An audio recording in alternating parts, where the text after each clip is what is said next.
What up? What up? What up? Welcome back to Listening Pleasure. I'm your host Rob G, and we back at it tonight, man. Y'all gotta excuse me. Been down. We've been busy. Holidays, football, and everything else. I ain't gonna waste a bunch of time. We're gonna kick it sports and a whole bunch of other topics tonight. We really thank y'all for staying tuned in. I've been down all day for real. I had a migraine. I've been in the crib.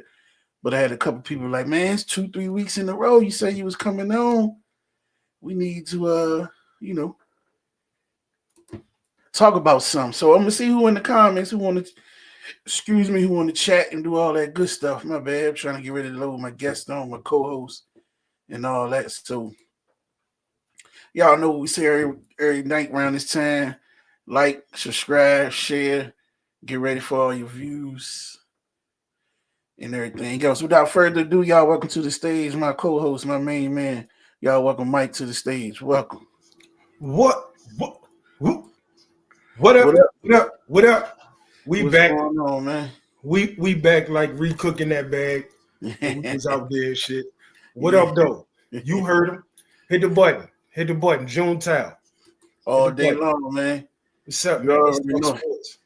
Yeah, man, I'm ready to chat about it. I'm like I said, man, I'm cool. My migraine got better today. Like I said, I've been here all day. I ain't even been out the door. I ain't looked out or none of that. So How you? cooling, brother. What you got going on? Same old, man. Waiting for the kids. Waiting for the Christmas break. Grinding with the kids through Christmas break. Before we get started, like it be stuff I be wanting to post, but I don't now because we got a podcast, so I just say it live and shit, right? I work at the McDonald's out Phoebus, right? Like 3 hours a day sitting with the youngins, right? And I gotta give a shout out to the coaching staffs at Phoebus, right? Because I see athletes coming at McDonald's. It's a lot of kids that's unruly, right? I see athletes, whether they play volleyball, girls basketball, football, them kids be well behaved. Like them kids, you know what I mean? And I know that being part of a team and having coaches who be on you, like y'all got on that P on the front of y'all shirt or your coat or your jersey. And I know they ask y'all to represent that, ask them kids to represent that the right way. And you can absolutely see it when they in that McDonald's. And I was just sitting there thinking about it today, and I just wanted to shout them out, man, because a lot of these kids don't have a lot of adults trying to teach them the right way to act. You know what I mean? And that's dope.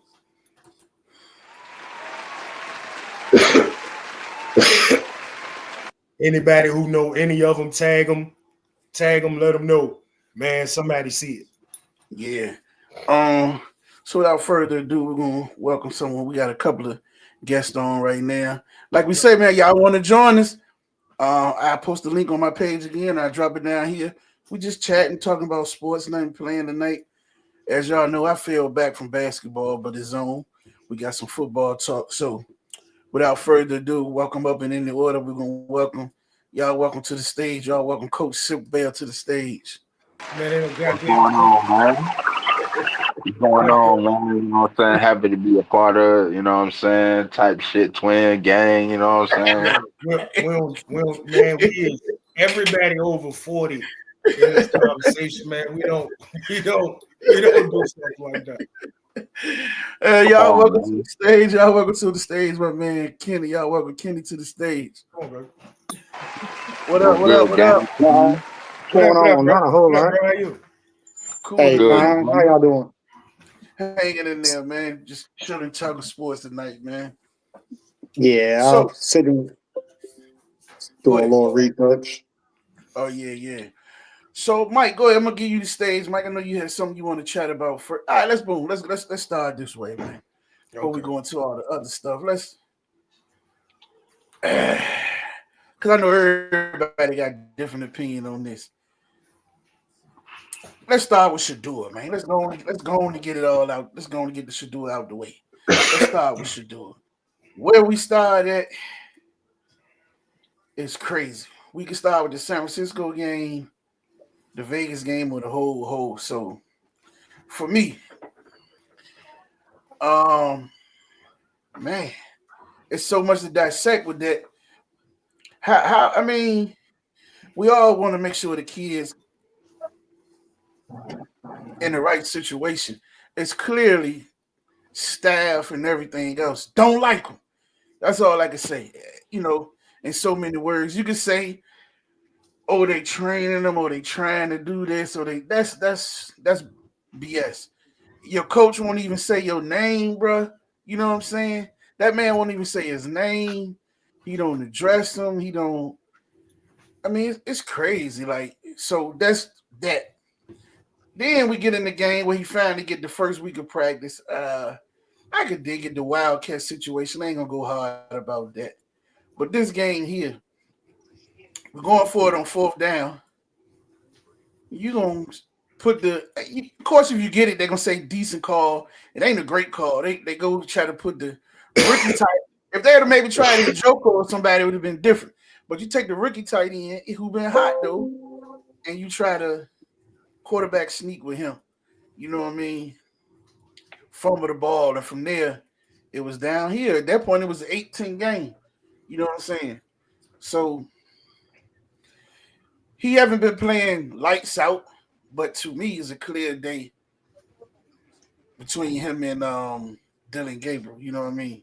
He could push the ball downfield, which opened up running lanes, creates more stuff. But I don't know. This is talk about Shador. I'm gonna let y'all go. Who gonna go first? Mike? Your world, you started talking. Go ahead, Jay. All right, so like I hate the fact that whenever we introduce black quarterbacks to a lot of these situations, they don't have a lot to work with. Like when Lamar first came in, I even take it back to Donovan McNabb.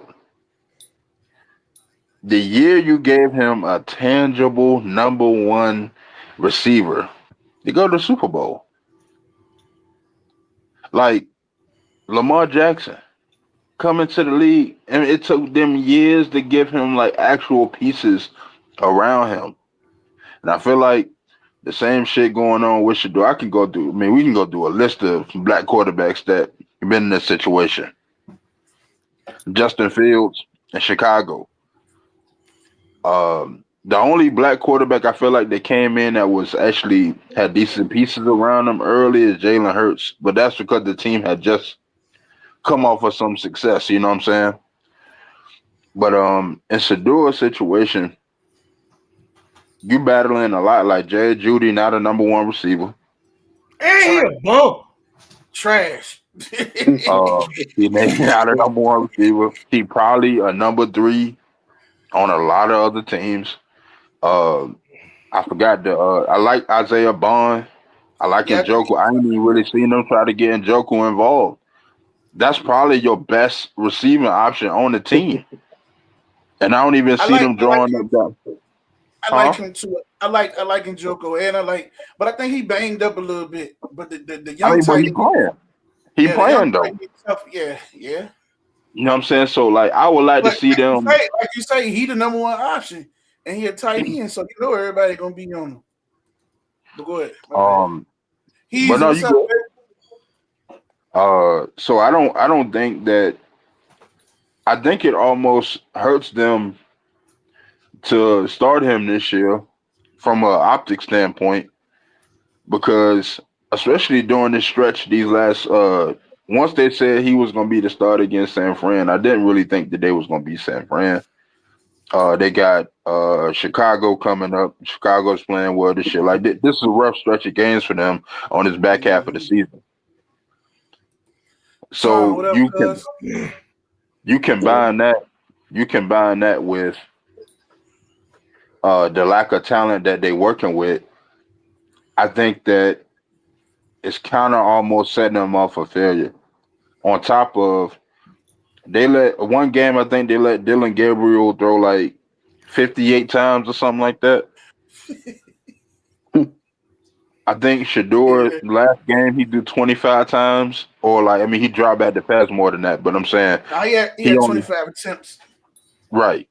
So like he's not even getting the volume. Even when they're down, they're still running the ball. They're not letting him air it out. The play designs, if you look at it, is nobody being schemed open. Guys running like basic routes. There's no pick routes. It's nothing that you see from a lot of the other offenses. And you talking about a guy that's supposed to be a offensive minded guy. That's why he got hired. And you don't see any Yeah, the offense type is of very very for vanilla, sure, man. Very for sure. But vanilla. I ain't going. I don't want to. Even when Dylan was in there, it was vanilla. The thing was they was giving him more attempts or more of mesh and crossing routes. You know what I'm saying? But go ahead. I'm I gonna mean, let they you. were giving him more of the high completion percentage type stuff. You Exactly. know what I'm saying? Like hitch routes, like things to buffer his completion percentage. He didn't really go for a ton of yards, but they gave him a lot of stuff that like buffer like that. Oh man, he completed 60-some% of his passes. I mean, you doing check downs, you doing screen passes, you doing hitch routes, like it's just crazy, man. But I don't want to keep. I'm gonna want to let somebody else get the floor. But that's pretty much my opinion. I just think that they put him in the worst possible stretch of games, considering that you're not working with a lot. And I want to ask, did y'all see what Dylan Gabriel's fiance said? Yeah. I have not. I did not. Yeah. Well, She said everybody Hold in on the first before you tell me. Do she play football? nah, Ain't goddamn nobody listen. sitting around giving a fuck with Dylan. Go ahead, my bad. she I'm saying, said but it adds to stuff. it adds to Shador to might let be you know answering. it adds to let you know it's some bull. Number one, they let you know he be pillow talking and some extra shit. She say everybody in the building want her fiance to play. She don't understand why he not playing. Everybody on the team. And it was something else. Because she responded back. Somebody came and said something. She responded back. I can't remember them. Yeah, it was like the Browns lost. She was like, "What's new?" or something like that, and then that's when she proceeded to say the other bullshit. Yeah. Mm. I'll let you go first, bro. Go ahead, Ken. I I don't know. I'm a Browns fan, and I Oh just damn! I'm just confused. I've been a Browns fan for I guess 8 years now, and the reason why I became a Browns fan is because that certain year they had like I guess 10 draft picks in the draft. So I was like, okay, I'm gonna go with the worst team in the league, and hopefully they can draft good or whatever. But for some reason they just can't get it together. They can't put a good This a together good draft. offense. This a good draft right here. If you take a well, I ain't gonna say take away Gabriel because we don't know.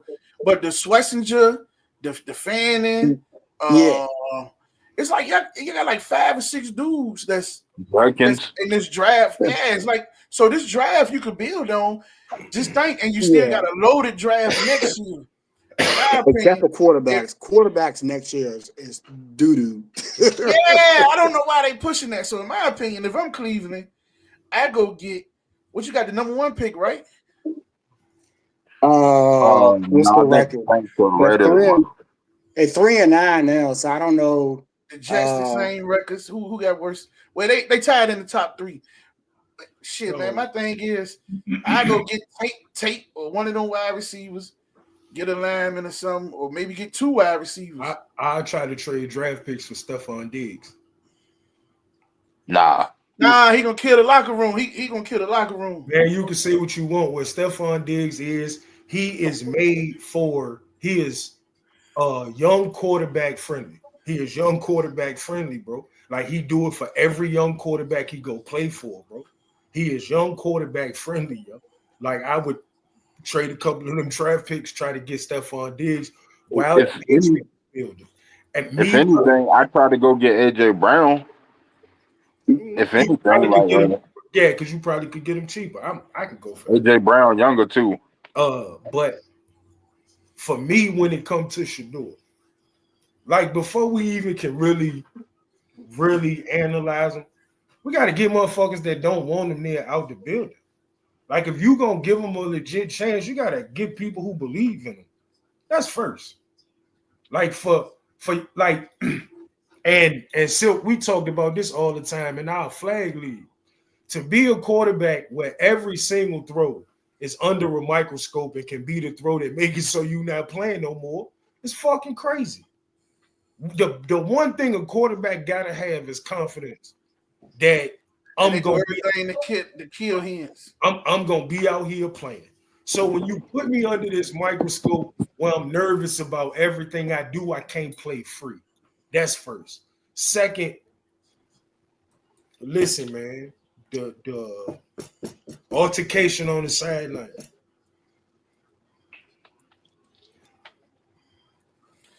Jerry Judy. You can't be the nigga second in the league in drops. Number one. And then no, I think CD Lamb number one. But he might be number one, but I think CD Lamb number one. But you can't be the nigga that we talk either about. Either one of them. And then go with your quarterback like that. Here's my thing. Why you ain't do that to Dylan, Joe Flacco, or nobody else? It's been known. You've seen the difference in his attitude. I personally think he don't like Shedeur neither. Part of the reason why I think, like for me, that is apparent is because they call it they call quarterback friendly games for Dylan Gabriel. Yeah. They literally like putting that man out there to fail. Yeah. Like what's up, AB? If you ever see this, when Aaron Brooks was in New Orleans, I used to get mad as shit at Jim Haslett because it was run the ball on first down with Deuce Staley, get a yard. Run the ball on second down with Deuce McAllister, get 2 yards. Then you go ask Aaron Brooks to make an 8-yard throw on 3rd and 7.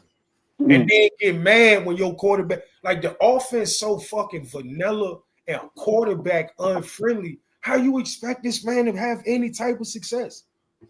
You don't have no play action on first down, even though you have a run game. Like, and it's literally. I watched the last 2 games waiting to see, okay, maybe on the 3rd drive, we're going to come out and just take a shot, play action, because everybody know we're going to run the play action. Listen, just chuck it up one time.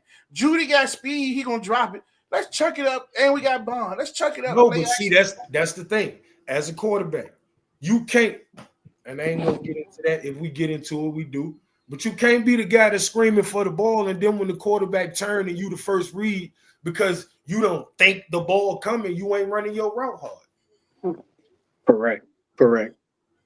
So because you not running your route hard, you done threw all my timing off in the play chart, and it looked like I did something wrong. Pat, what up, man? When I was really supposed to go up top to you from the beginning. And excuse me, right quick. Hey, my wife. Hey, listen. First thing first, man. Jared Judy ass trash, man. You got to get him the fuck up out of there, like it's that's first. You got to get him. You got to get him because you don't know how good the other guys are until you get a comparable number one. You get right now, Bond and Juco, whatever his name is, and Fan, and those are the 3 best receiving options they got. But you don't know how good they really are till you get them a true number one who demand the defense to goddamn it focus on them. Then you can find out how good them other guys. Randall Cobb wasn't really good. He just knew how to play off other people. You feel what I'm saying? Like you gotta know facts. So you gotta build that old line first. Listen, that's what I said too, right? They gotta catch a veteran or 2 in the free agency, and then with them picks, they gotta hit on 1 or 2 linemen. 2 of them picks need to go to linemen, and 2 of them need to go to wide receivers. You know what I'm saying? Defensive wise, they straight, they young. Shooter, what's the boy from here? He ain't even playing. He hurt the boy from Bethel, the African boy. Jeremiah Wusu. So he come back. Schlesinger back. Hey, come on, man. We talking real, cuz. He's talking man.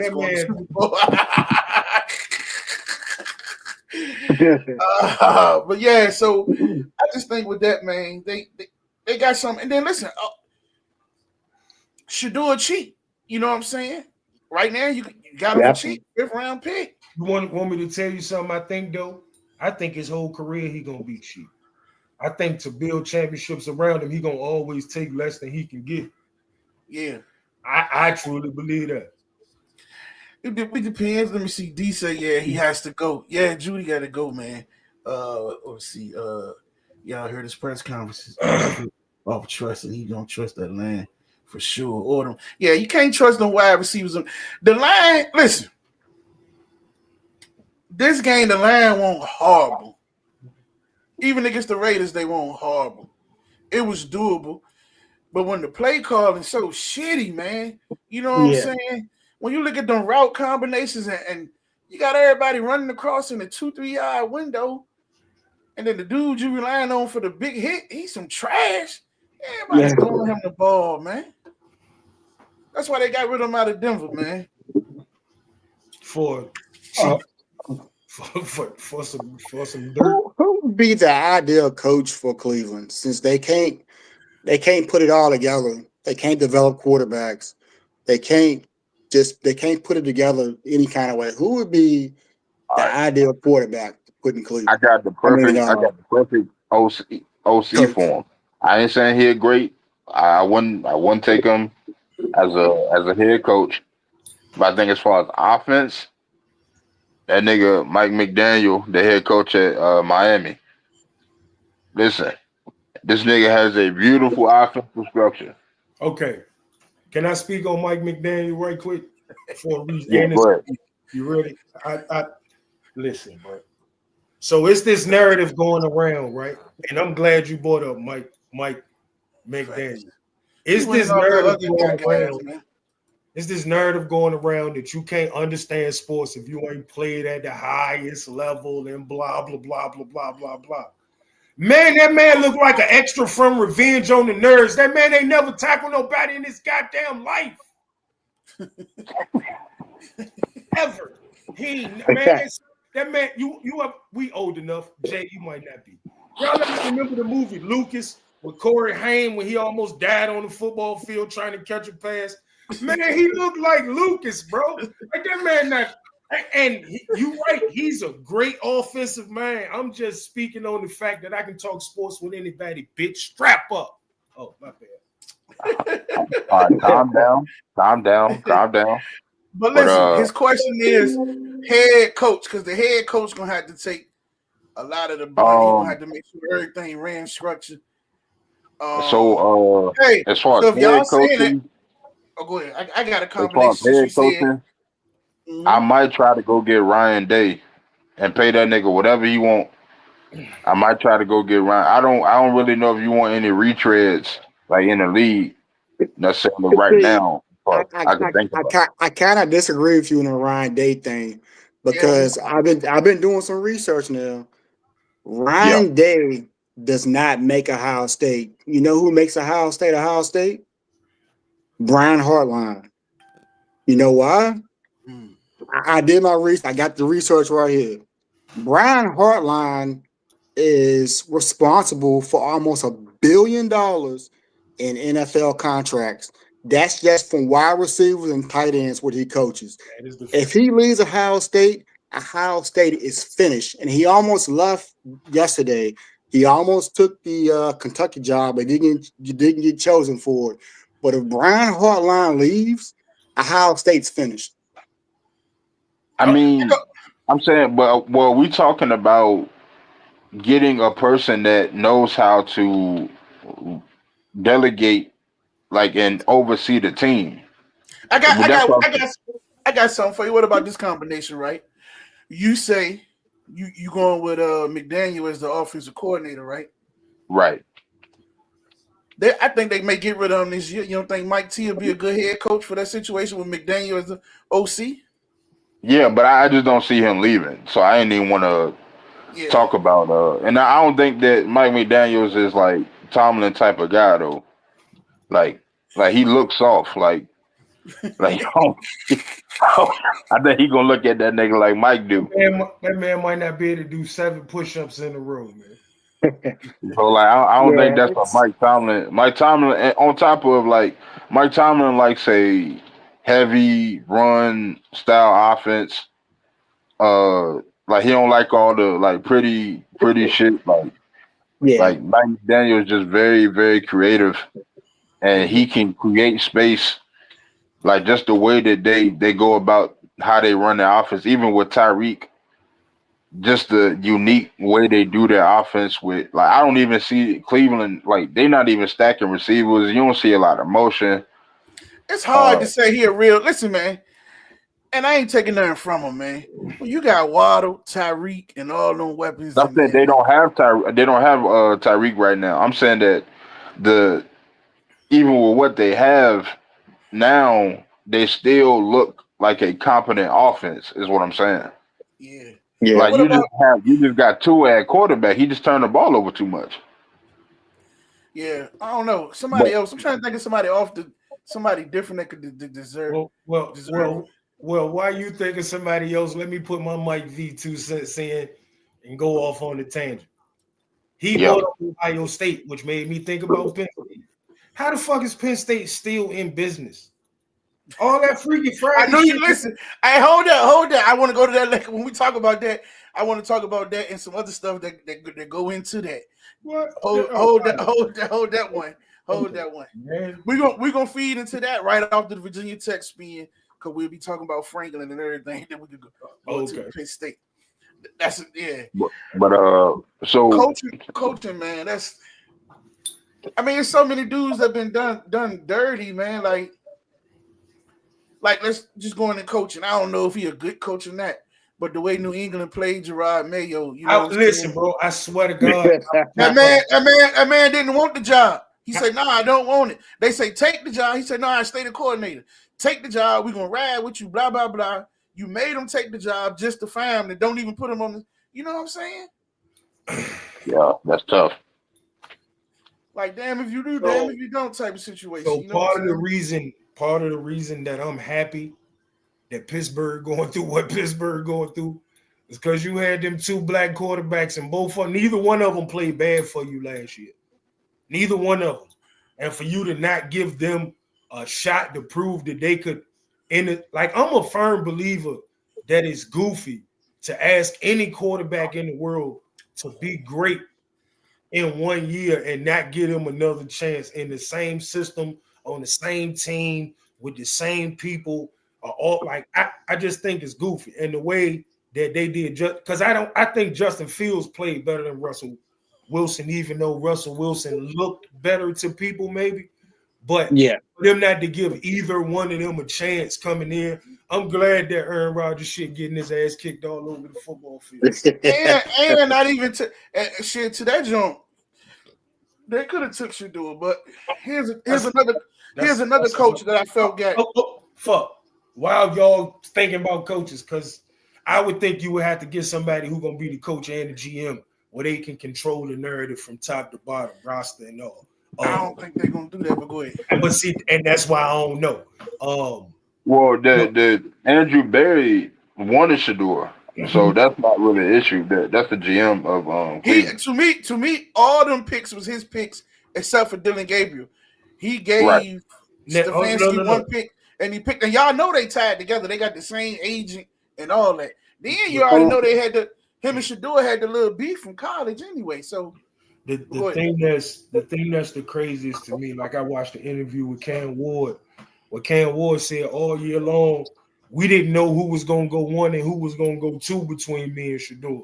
And there's a bunch of people that'll tell me that NFL scouts smarter than what I watched on TV for 2 fucking seasons, and that Shador won't NFL ready and Dylan Gabriel was. Because people was trying to say it like I just watched Shador Sanders. Man, nobody had Dylan going in the 3rd round. People act like I just watch Shador like I don't just watch sports. Like I watch, man, I don't care. If I'm up at 12 o'clock, I watch Hawaii versus Idaho State, nigga. Mm-hmm. But I don't know none of the names of none of them people. I just love sports. I know what I'm looking at, though, and I know it won't no reason why that man was supposed to be in the 5th round. Period. I don't care. But these are the same people that tell you that he shouldn't have been drafted. But before we come into the season, the Manning boy is the favorite to win the Heisman. Off what? What he did to be the favorite to win the Heisman coming into the season. His DNA. Exactly. But the same thing you mad at Shador about, you cool with him about. You know what I'm saying? But Yeah. that's different though. Yeah. But I'm gonna what's tell you what's something. what's the Hold on, hold difference? What's the And difference? I want to say Since this. you're keeping it real, Hold what's the on. difference? I do want to say this too. I do think that this ain't just a black-white thing though, because a lot of people on the internet trying to make it black-white. And here's what I mean. I think it's more about class because the way they treating Shador for real, on a different scale, they treated Josh Rosen the same way. Part of why they treating Shador like this is because Shador let it be known that I'm good with or without football. And they don't like that shit. And they literally did the same. Like a lot of people forgot that. They did Josh Rosen kind of the same way, bro. Yeah. The chosen Well, one. here's why I think the Josh Rosen situation is different. Well, he couldn't play football the whole He got. time. I'm about to say he got opportunities coming out the gate though, and he was a top pick. No. But he was under a microscope, almost like they nobody want to believe in him anyway, based off his. But he got the pre-draft opportunities early. Shitty situations maybe so, but didn't somebody get hurt? Who was the quarterback in Arizona? It was like shit, trash. Oh no, and don't get it wrong, because I feel the Maybe same way. it was like John Skelton or somebody like that before he got drafted. I can't remember. I thought it was like I think Shador bingo. D just said it. I think last year or some shit. I think Shador, and I think he was already gone. Maybe Kurt Warner or somebody. Shit, I don't know. I think Shador shit like D say. I think it's more so the Dion aspect. The only way they could get back at him. It's a whole lot of things that go into there. No, I think it's the same thing that happened with Lonzo Ball. His daddy so cocky that we gonna get his ass one way or another. Like a lot of people forget how they treated Lonzo walking out of college just based off the fact that his daddy was a loudmouth fucking idiot. And people was like he bigging up his son, but you putting a target on your kid too. But here's the thing. This. Go ahead. Hold on. Like, that's what pissed me off so much, bro. Like, I'm gonna even use a guy like Tyson Bagent that played with the Bears. This nigga dad, people don't really pay attention to it. I mean, he a backup quarterback, but this nigga dad has said publicly that he should be the starter in Chicago. He go all my son better than what they got now. Even when Fields was there, he was still saying the same thing. Mm-hmm. Nobody talks about that. A lot of these white dads, these niggas get passes. A lot of these dudes get passes when they're celebrating, they talking shit. Baker Mayfield cocky as fuck. Nobody say nothing about that. No, that's fire for white quarterbacks. It's being. That's what I'm saying. What I'm saying. That could be so corny. Listen, D. Listen, you beat me to it, D, and I'm about to go to it right now. Hold on. Hear me out. Because see, it's examples of black fathers being in their kids' lives without being loudmouths, and their kids be successful, bro. You can't do nothing different, huh? Man, Steph Curry might be the best player to ever fucking play. What are we talking about? We watch Kobe do that shit. We watch a bunch of niggas do that shit. Come on, man, don't do that. Don't do that. And Derek, you an example of that shit. Yeah, you big up your kid, but you don't turn it into a competition with nobody else. My kid gonna be my kid. I ain't disrespecting nobody else or none of that shit.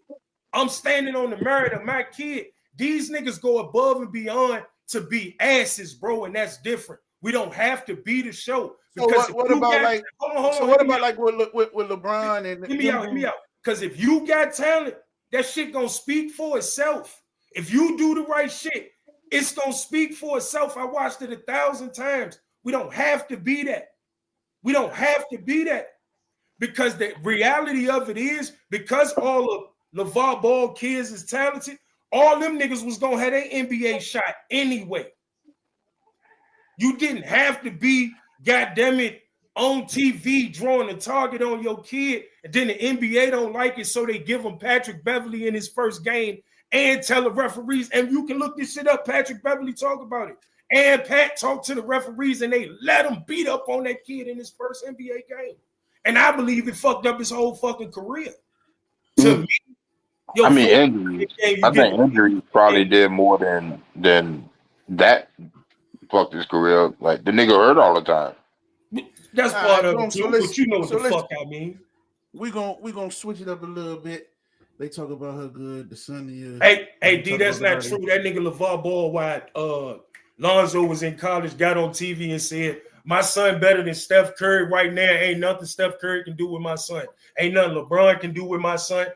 While he was at UCLA before he ever entered the draft, bro, that nigga daddy was on TV making a mockery of his kids from the beginning, bro. I swear to God. Like, and you know, I don't even watch social media, none of that shit. That's how I got introduced to the nigga, bro. I swear to God, yes, he did, bro. Yes, he did. Yes, he did. We're going to the college world right quick since we're doing that. That way we can hit on this Penn State and everything else. Me personally, I want to go before we go to Tech. It's gonna be crazy to segue to them. Hey man, shout out to UVA, man. They wearing them old uniforms. I love seeing that. Just for the state in general, just remind me when Brooks and Poindexter and them boys was there. I said it. I think it was if it wasn't last year, it was the year before. I can't remember because I ain't been really on. So I said, you know, they was losing, but I'm like, yo, they in every game. It's like a 6-point, 3-point game. Eventually, that's gonna turn around. You know what I mean? I think they dropped 1 or 2 games they could have had this year. Especially the one when they was ranked high. They took that stupid loss to somebody. I forgot who it was. It's NC State. Yeah, so that's what they end up. And yeah, Wake Forest, boom, yeah, and they end up playing. They about to NC State again, right? Nah, they about to play Duke for the ACC championship. that shit sound like a basketball game. I ain't been watching Duke. They've been rolling too. They both done turned their programs around. So that's I mean, honestly, everybody not everybody, but if you a big name school that want a football school or want a basketball school, but you got a big name, like you still a prestigious school, man, you got big name people who come from that, man. NIL money, crazy. You can turn the other programs around. And the way they giving out money, like I don't know how last year people didn't expect Ohio State to win the national championship. You spent $25 million in NIL money, didn't it? Yeah, this year they had 20.2. I mean, you got a baby NFL roster, nigga. You better win the national championship. What are we talking about? Yeah. You know, pretty good. It's crazy. It's crazy. Then going across town, man. I don't know, man. I'm excited about Tech, man. I think Franklin coming in, it's a good move. They're gonna come in and compete right away. They ain't gonna be. I say they're gonna be decent this year. The next year they probably in the ACC championship, maybe. You know what I'm saying? Yeah. If not, year 3 for sure they run it through if he's still there. Only thing we're gonna see how much he get in this portal. Like they bringing in some big pieces. Shit, I just happened to look before we got on. I was looking in the guys coming out of high school. They went O-line crazy. I think it's like 8 of those guys, 8 O-linemen. I think coming in.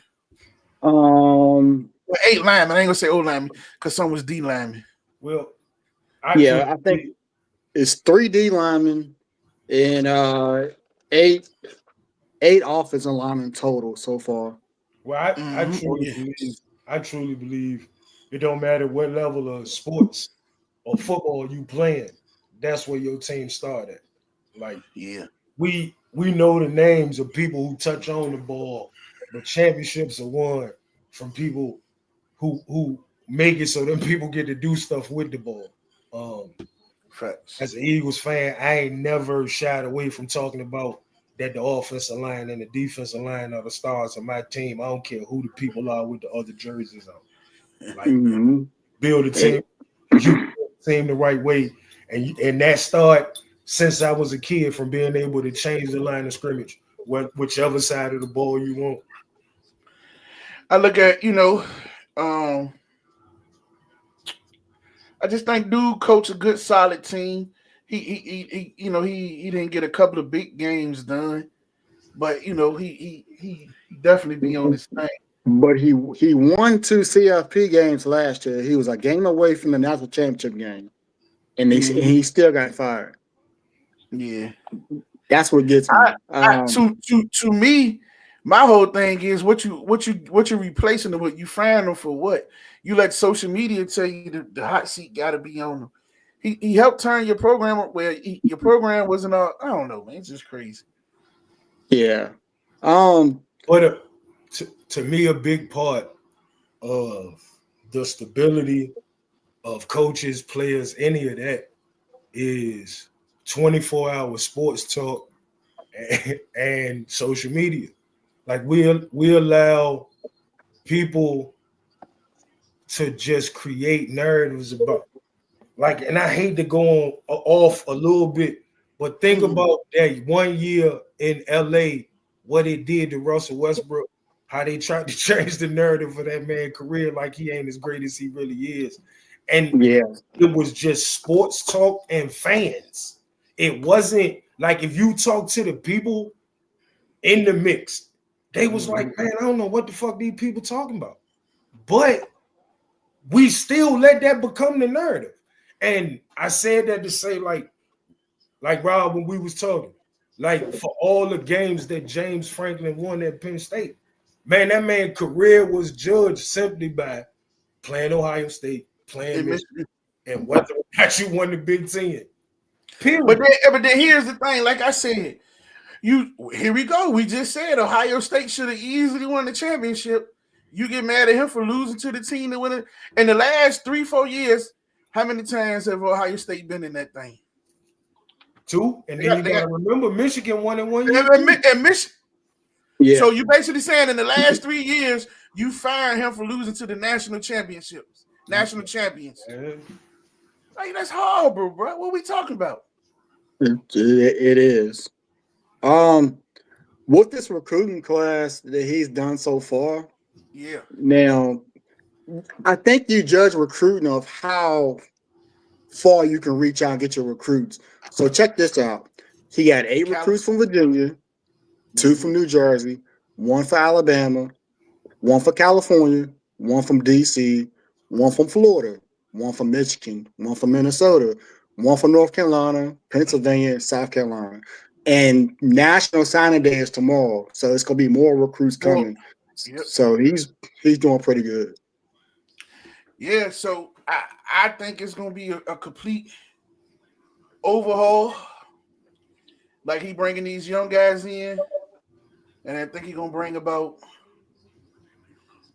the same amount maybe from the portal. I'm expecting when the season over, maybe another 5 or 6 from off the Penn State roster to come.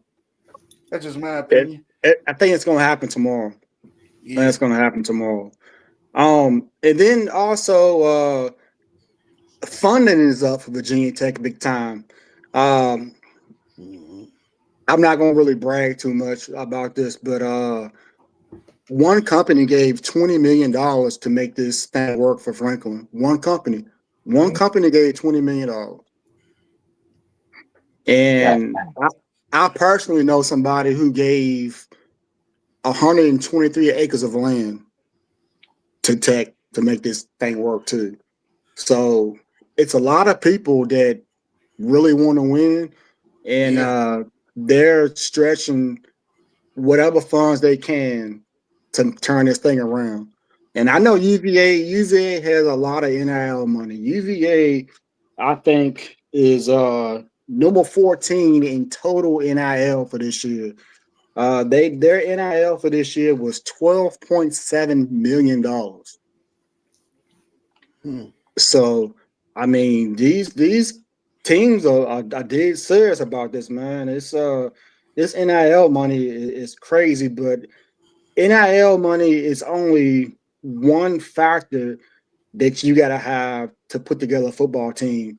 You got to have good assistant coaches. And that's one thing I'm worried about right now with Tech. They have not announced who the assistants are going to be.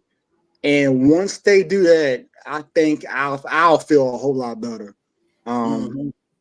So far, man, he's he's killing it. I think this is the best recruiting that we've had. I say we because I'm a Tech fan. We've had since like 2012. We haven't had this number of recruits this highly rated in a long time.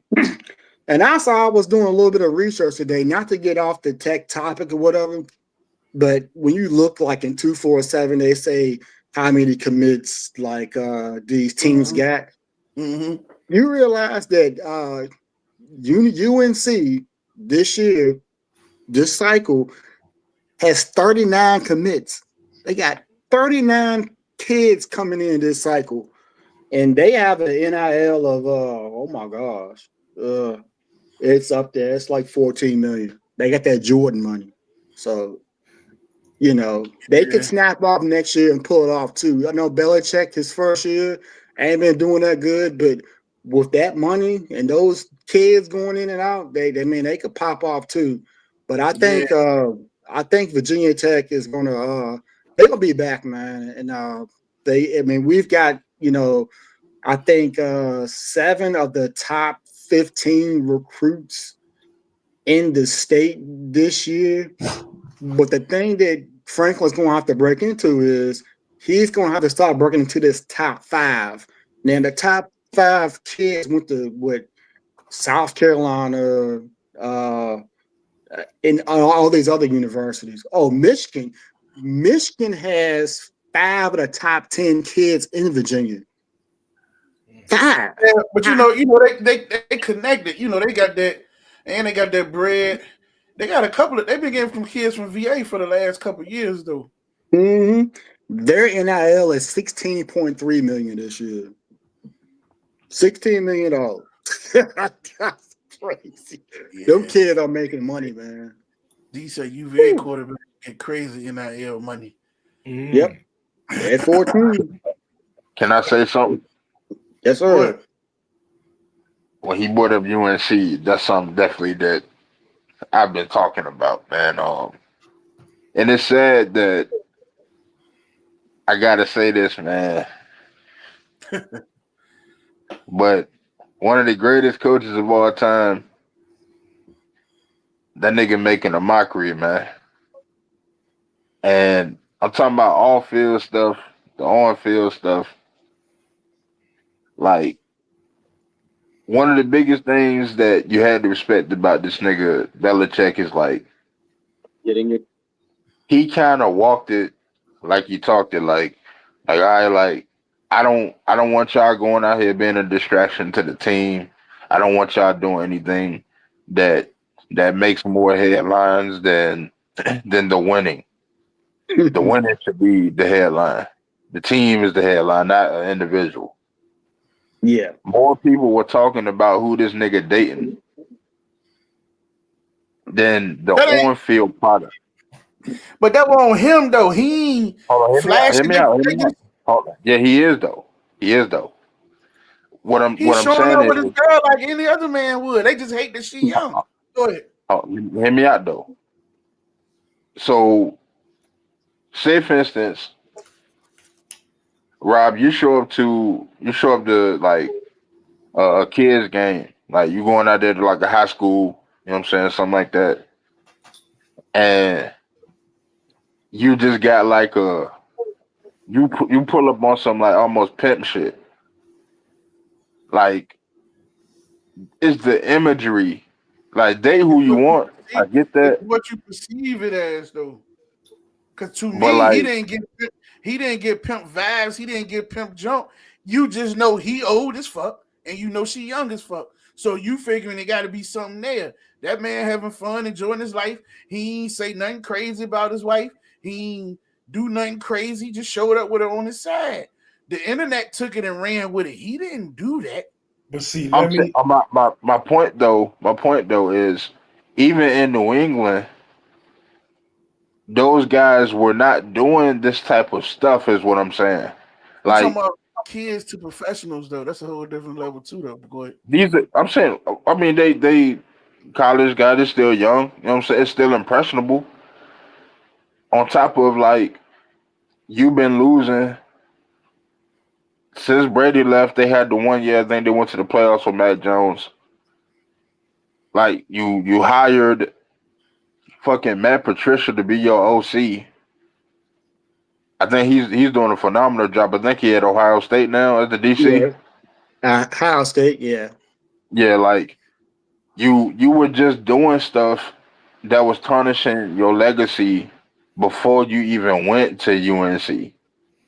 Yeah. This is what I'm talking about. I'm not saying just that one thing. I'm talking about the overall scope. Go ahead, Mike. you ready? You ready? Yeah, what's up? It's a whole group of people who say Tom Brady can't be considered the GOAT because he a cheater.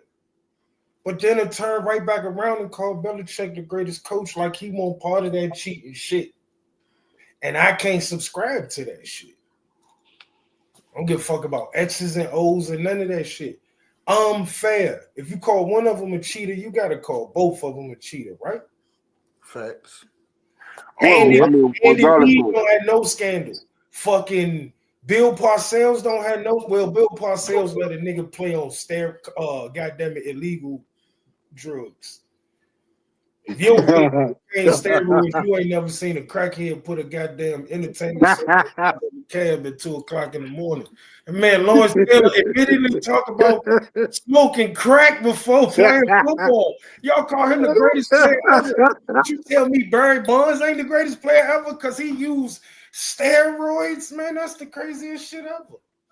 To me, Yeah. The steroids aspect, I understand that more as far as like why he was that on shit. crack. Hear me out. Hold on. Let me land. I'm agreeing with you. What I'm saying is that I understand that more because baseball still takes an elite level of hand-eye coordination. Man, you don't to be think a able to- goddamn defensive lineman that can't feel nothing, can't dominate offensive No, lineman? I'm not saying you. I'm agreeing with you. I'm still saying that it takes a certain level of other things to, you know what I'm saying, like to hit a baseball is hard as fuck, bro. And as many times as he did it, no matter how strong that nigga is, you still got to be able to lock in and hit that mother. You know what I'm saying? Like it's still that to me that's more impressive. Out of Did you all the see dudes Lawrence in Taylor baseball running that do through- whatever, they Did you just didn't see want that Lawrence dude Barry Taylor running Bonds. through 400 pounders like they won't dare? Man, that's the same shit. Nigga. So you trying to tell me like being on crack enhances you to the point to where like a nigga that's 100 pounds could beat your ass is basically what you telling me. No, but you seen goddamn it, Tyrone Biggums. That nigga picked up a bus. This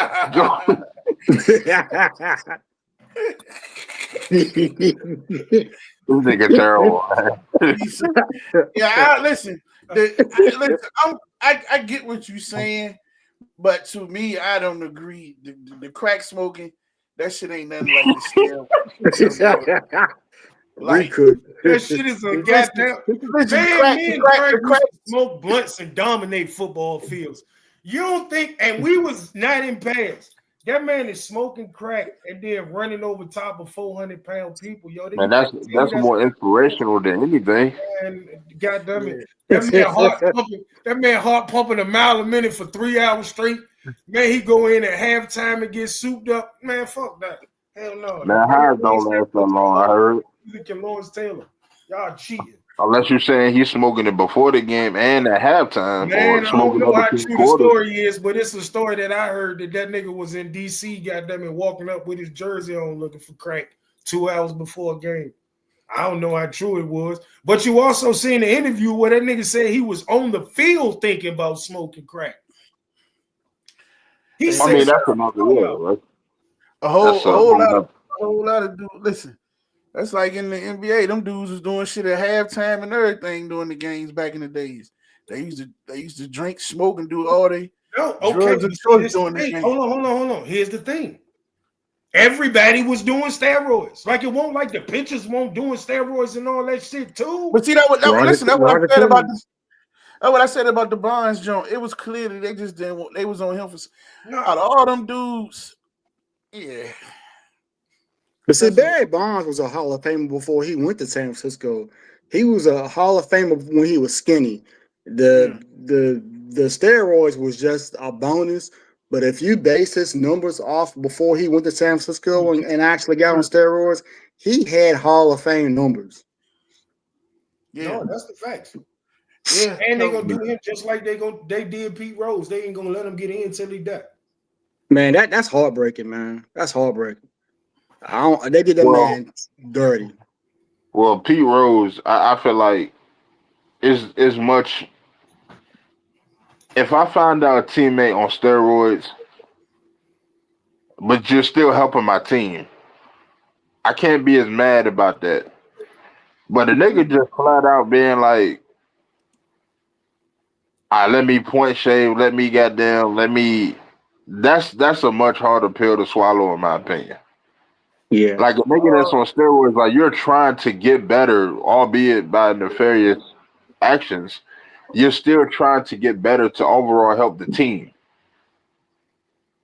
Versus a nigga that's like, nah, I'm gonna go out here and lose on purpose. That's insane to me. to Hey, me, Hey, to me, listen. for the Pete Rose shit, right? When they allowed legal FanDuel and all that gambling on the games, his shit should have been wiped off then. Once you start doing that, I agree. I don't care what level of sports is on. Like nigga Mike, like Rob, we back in the day playing flag. If you heard like Junior was like, yeah, man, I gave up 6 touchdowns that game because a nigga offered me, whatever amount of money. I'm like, nigga, what? Like, yo, that's gonna blow your mind. Like Hold on, wait. That's different though. That's different. how? 'Cause I might shave some motherfucking points. We was playing for free. Somebody gonna give me hey, some D said a money? good question. He said, no, because I think they said D said you think he was on them in San Fred. I think they say they talking about the Bonds, right? They say he didn't get on the steroids until he got to San Fred, right? Yeah. Yeah. So when he was in where he was at before San Fran? Pittsburgh. Yeah, Pittsburgh. Yeah. I don't know that whole Oh, I'm gonna bring them stats up. yeah. Barry Bonds. But all them dudes was known. They knew it, man.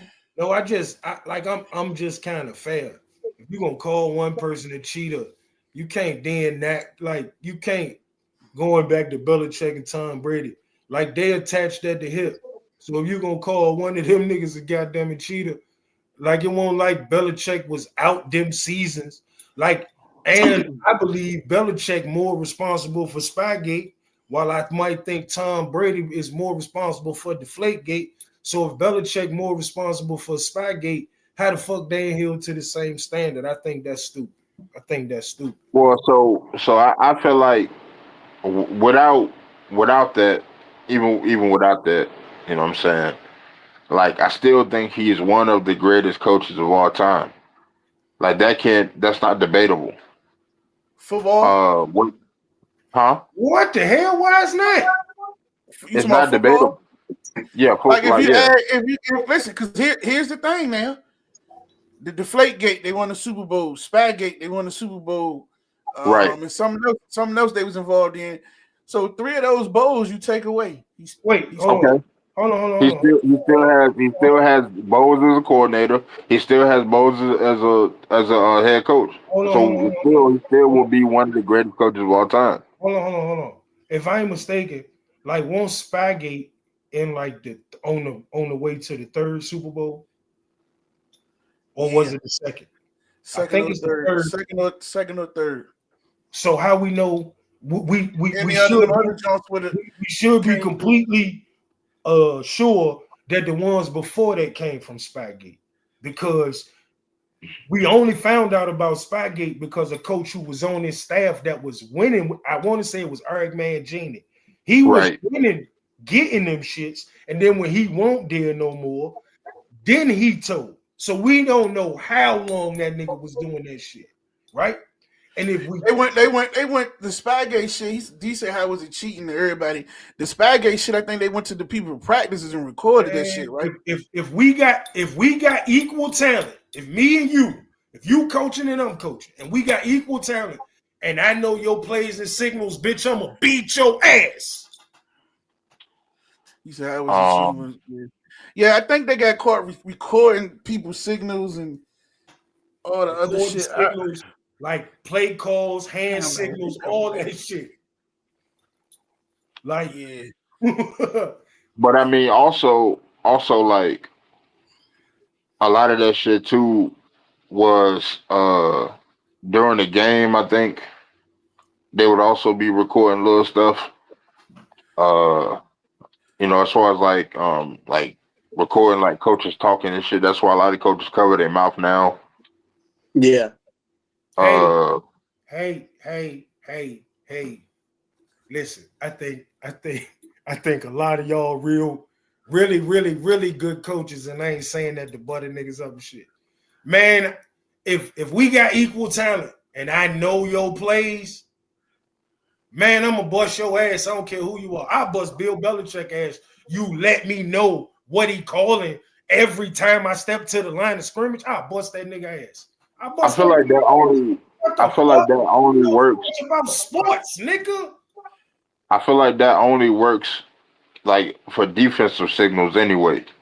So I feel like the person that would benefit more from that will be their offense. Like, cause you don't really have no idea what I'm calling in the huddle. Like you can say, hey, when y'all see this, we're gonna check to this. If they do this, we're gonna check to that.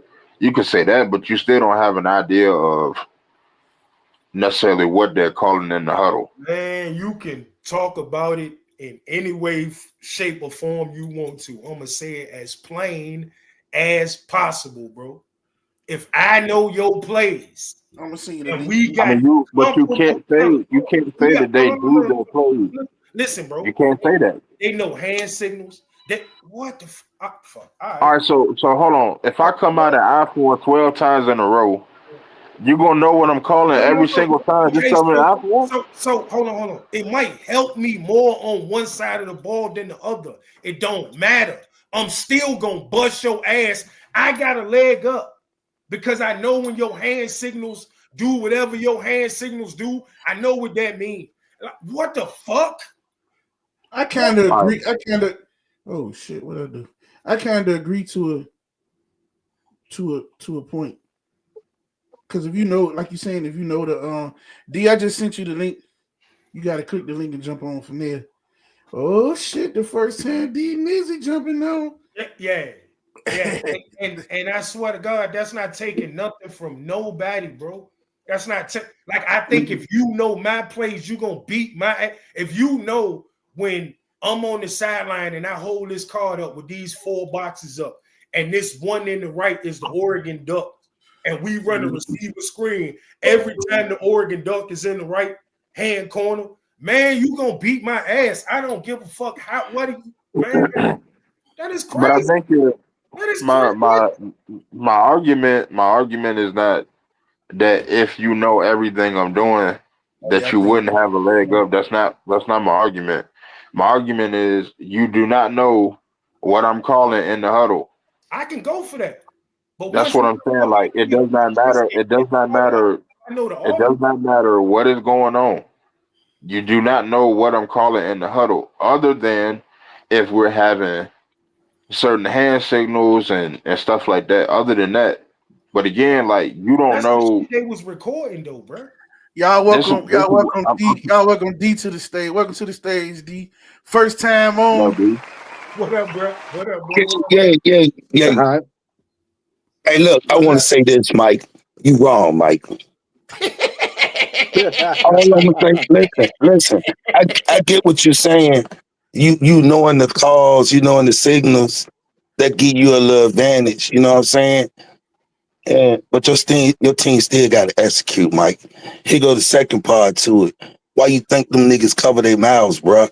Because they always been looking at all that stuff. How about this? Teams trade tapes and footage and stuff. Team record, come to games and record. They know when you get in a certain formation, in a certain position, what to expect anyway. You still got to execute. No, bro. You still got to execute. Bro, I swear You to can God. know all day long. What about the coaches that stand on the sideline and say 28 sweep? I write 26 power. What about that? Listen, bro, just hear me out. I understand all that. I heard your Hold on, logic. hear me out. They were recording this stuff and studying this stuff. I heard. No. And my argument, think about what I'm saying. My argument was if we have comparable talent, I heard all that. like, man, so if my talent giving effort and your talent giving effort, I'm gonna have a leg up. That's all. Like and I believe if I got a leg up on you, I'm gonna outcoach you. I don't care who you are in the whole entire world, and that's no disrespect. Listen, no disrespect to nobody. Every coach believe that, Mike. I believe that too. But when you get in the game, it's different. I can go for that. No, it ain't. You can go for that. That's facts, bro. No, I can go for that. Okay. No, that's exactly. I can go for that. Every coach believe that. No. Hey, I tell you how we can figure this I out. watch a lot of these niggas coaching. They not that. I'm telling you what I think I am, though. I'm telling you what I think I am. I'm not saying every nigga can do that. I'm saying No. What you said is you don't care who the coach is. If you know the plays, you gonna stop. I did. You right. I just say let's put that to the test. Let's go get 40 kids, split them up, and I'm gonna call it out from the sideline and let me see you stop it. If I got a week to study what you calling, I'm gonna bust your ass. I got a week to study when you say 28 sweep. This how you block it, and you gonna let me know that's what, man. I'm gonna bust your ass. Let's put it to the test, Mike. I'm with it whenever you are, bro. Yeah, that's all we gotta do. I swear to God, on my mama, I am. No, everybody believe that, Mike. Everybody, you think a coach step in the game thinking he gonna lose? No, but some of them niggas don't know how to coach. Some of them niggas don't know the game. So that's the argument right there, though. Some of them niggas don't. He do. We can't. What up, V? What's going on? Like real good. Like real. This nigga is one of the greatest coaches of all time. He's one of the. He gets like. I don't know, man. Hold on. Let me address a point right quick. Derek really said, and I agree with you. Everybody was doing it, but they had to be doing something different to the point where the league find them as some more shit, bro. Yeah, they won Super Bowls, Mike. They won Super Bowls. No, I listen. I ain't taking under what I'm one of the niggas who see the argument started with. I know what the argument started with. I agree with you on that. What you're saying. That's the only reason why I'm talking about. Yeah, I get it. So many more people call Tom Brady a cheater, but not Belichick a cheater. I just think if one of them is, the other one is. Me personally, I don't take nothing from the Super Bowls. I call Tom Brady the GOAT. I think Belichick one of the best coaches. Me too. I'm talking about that narrative right there. Yeah. You can't split that up. But I don't consider that cheating, man. That ain't like I got them and went and paid your players to lay down, or I went to sabotage your equipment or spike your shit in your locker room or something. That ain't cheating. That's me on my game. They talking about the flake gate. Shit, man. What, because a little air was out the ball, would it make it easier to catch? Help me figure that out. Easier to grip in the cold. Man, them motherfuckers' hands big as a bitch, bro. They catching them ball. And in the Deflategate game, they ran the ball for like 300 yards. Yeah, they ain't even throwing it, bro. Like, ran the ball for like 300 yards. Yeah. Like, shit, if anything, that hurt them when they playing. You got different balls for playing. You got I different. don't know. I think that's just motherfuckers being petty, looking for the put a. They ain't talking about you or y'all individually. The people that always bring that up, they just looking for something to discredit them, man. Them guys on the shit that they did, bro. Oh, I got a theory on why people hated the Patriots, right? Either you love a winner or you hate a winner, bro. But it's a little bit, to me, I think it's a little bit more with the Patriots.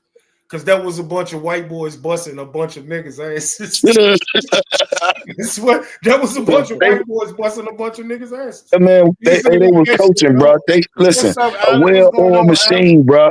Well-oiled machine, bro. Facts. Like on some real shit, and Silk, you can't deny this. I always talk about the Patriot way.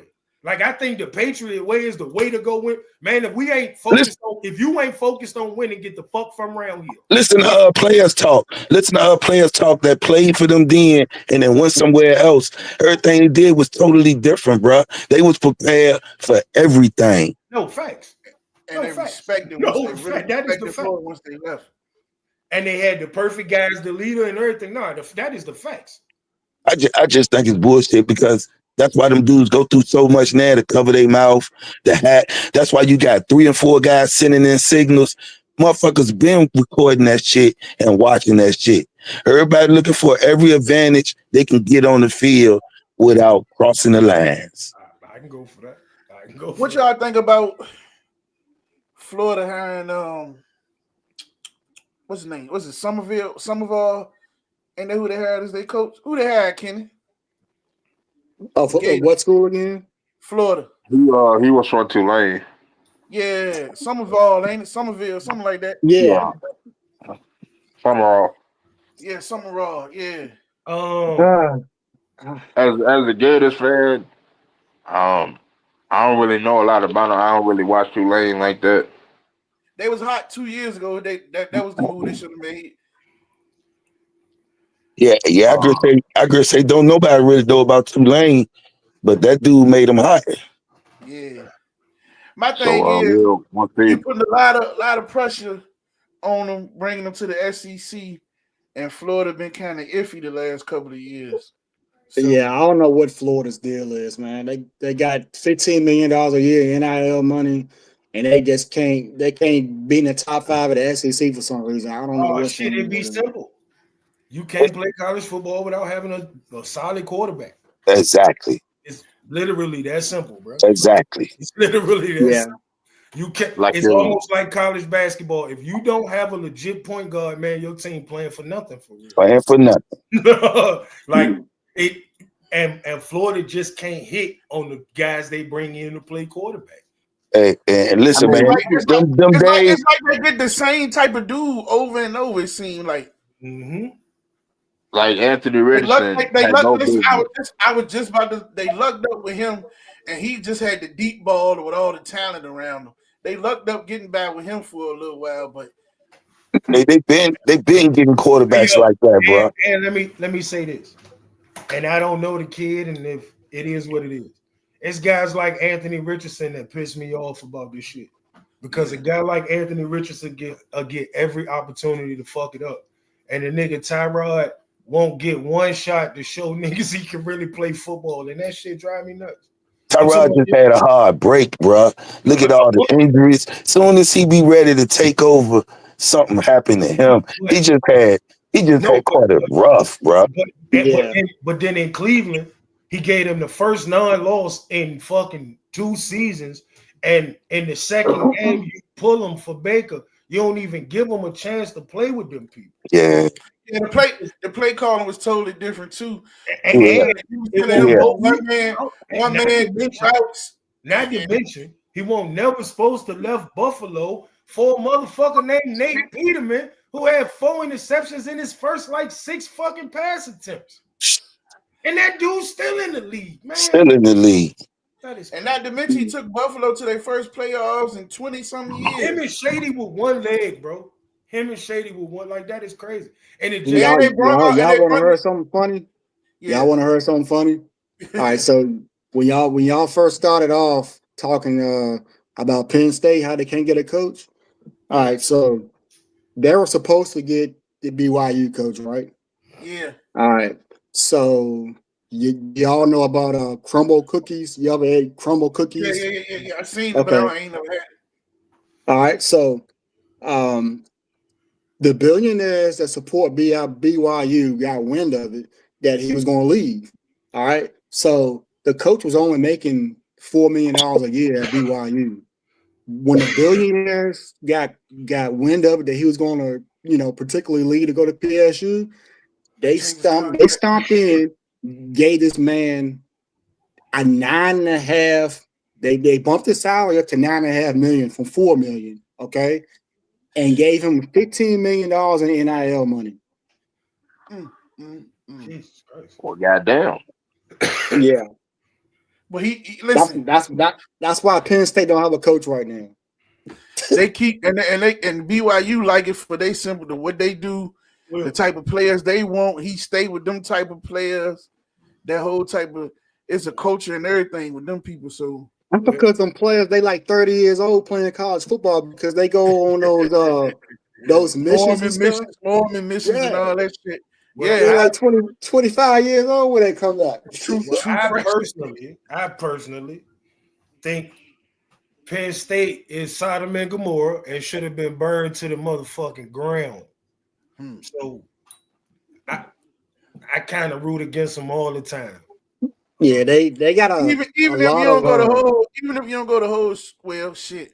No, listen, it won't just a football. Too many people knew it was going on for too long. Think about what I'm saying. No, I dig it. When I was about to say people, like 58 people would have went to prison, bro. If those was black people, like 58. Hey, Mike. That was HU, man. 58 people would have went to prison, bro. Hey, nah, bro. That shit go on deeper than that, though, bro. That shit be going on at a lot of schools, bro. And they supposed to be burnt to the ground. Yeah, I feel you, though, but that shit don't come out like that. Them people had that shit, man. Penn State, somebody, what they call it, they had a whistleblower, bro. Yeah, no, fact. That's fact. What about the dude? He was if you hold on, hear me out. I agree with you, but man, we also come from the streets, and if you tell me a camera it's on the corner can record me selling somebody something, and 6 months later I can get indicted from that, and somebody can tell you somebody was humping on kids for 32 years, and a bunch of people knew about this, and they all ain't get indicted, but you tell me I can know somebody murdered somebody, and because I knew I can go to prison too. Man, we got to start holding these people accountable, bro. You right. You definitely right about that, though, bro. But shit, look at the junk at Virginia. No, was it UVA? Man, they supposed to have the dude that shot the football team up. They was saying something about they was molesting the boy. At Norfolk State, the dude tried to kill somebody because not tried. I think he did because the football team molested him. That's at Norfolk State, bro. Like that shit be coming out, and motherfuckers had that shit under the rug. Like that shit was just at Penn State. At Penn State, they really in the limelight, so it really hit hard, bro. It really hit hard. Like, y'all ever seen that video? And this some pause shit, but y'all ever seen that video where I think Anthony Davis, when he was in college, like the niggas had him on the ground, like on his stomach, and they was like playing in his booty and shit? No, I haven't. That's the first time I heard of that. Yeah, bro, like that shit was insane. And we talking about 6'11" Anthony Davis? Yes, nigga. Like they like. Fuck, that's another. And the nigga was laying. Nah, bro. That shit be crazy, bro. I'm telling you, man. Man, some people got to do some stuff about this, right? Yeah. This is why people pay $100,000. But niggas need speaking up on it though. Niggas need to speak up on it because them dudes. Look, just think about it now. Let's be for real now. As a man, the first thing you said, like, shit, that couldn't be me. Yeah, what you gonna do when goddamn it 10, 6 foot, 300 pound niggas hold you down? What you gonna do, Mike? Go to prison forever. You say that shit, they gonna play in your ass, goddamn it. I'm fair. They gonna win. They gonna win today, but they can't live no more. I feel you though. But listen, everybody ain't built like that. A lot of guys can take that jump and they gonna be ashamed. They ain't even gonna speak on it no more because they don't even want that shit to get out. That shit deep like that, bro.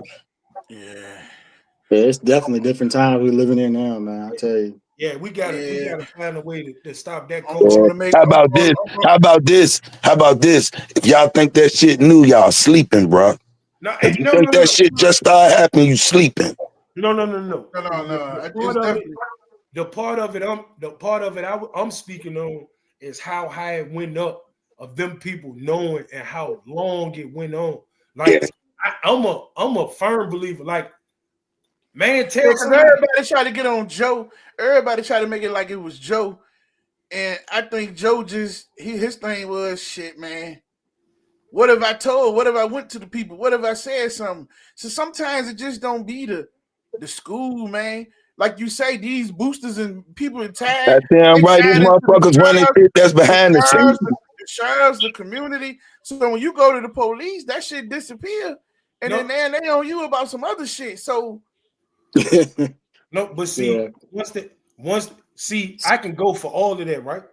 But that's like I'm holding the law enforcement and all that shit accountable. Once the investigation hold on, just hear me out. Once the investigation started, it wasn't supposed to stop till everybody involved with that motherfucker was tore down. And it would have been something different if they would have told us he was doing it, and as soon as somebody knew about it, they say somebody told 8 years before we found out about it. So wow. I'm pretty sure it was told more than that. More than that, me too. No, and that's that's what matters who you go to. No, but that's what I mean. Once the investigation started, more people supposed to went to prison.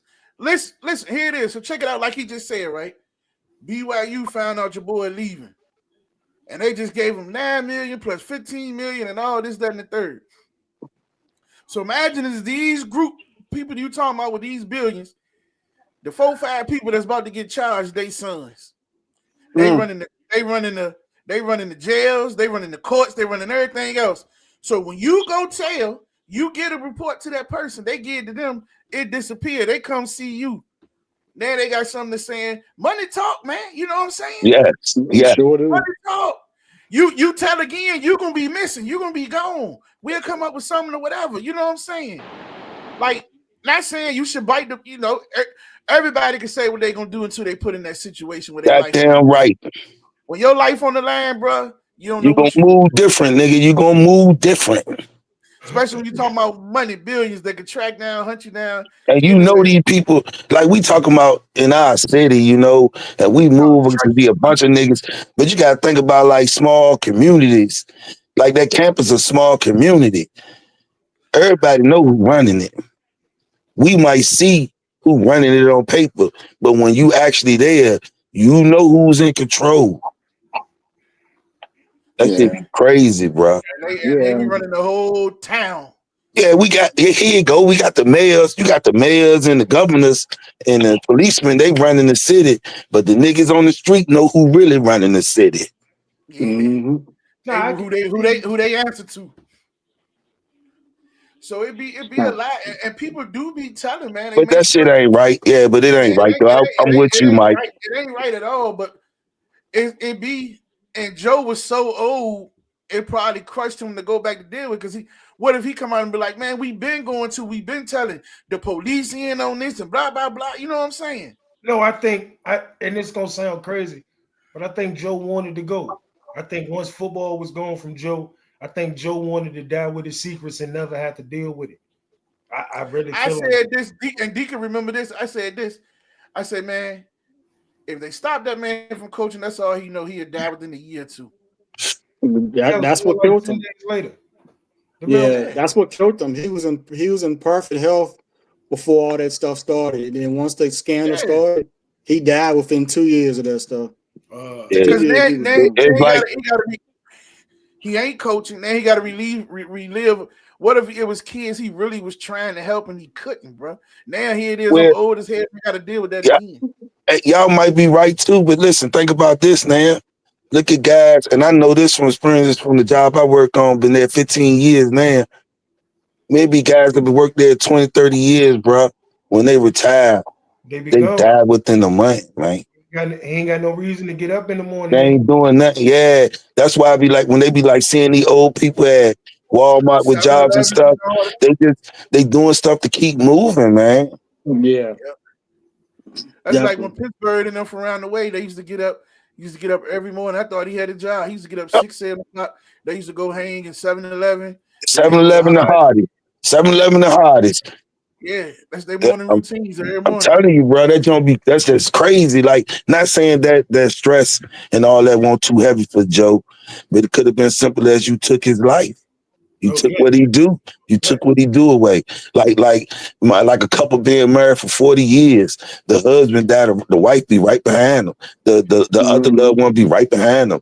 They they die with their partner. No, that's the facts. Man, that man Joe was 80-something years old, broke his leg in the game, and was still. Come on, man. What you talking about, bro? Hey, I'm gonna tell you though, one of the funniest things in college football ever was Bobby Bowden. Like last year, 2 years, that bitch didn't even know the players' names and shit. He said we put the other guy in there. Oh, shit. Hey, but that was a coaching motherfucker, boy. He was. Ain't nobody worried about Vic. They say you think he don't pay attention because he don't say nothing to you. He gonna run it down. He ain't gonna say nothing to you. He gonna dress your position coach. They say he got a notebook in his pocket. He write down and dress everything. Yep, I heard about that. Say, yo, you'll see coach. He walk right past, don't say nothing. You see him on that notepad. Your position coach come right to you later. Say coach was on everything, man. Him and Mickey Andrews was a terrible combination, man. All right, I wanna go off football for a second. Come on with it. I wanna talk about the Draymond and Kenyon Martin beef. If anybody talk about it, 'cause I don't know a lot about that. Is privy to it. We how all know. Let's go to how it started. Like it kind of started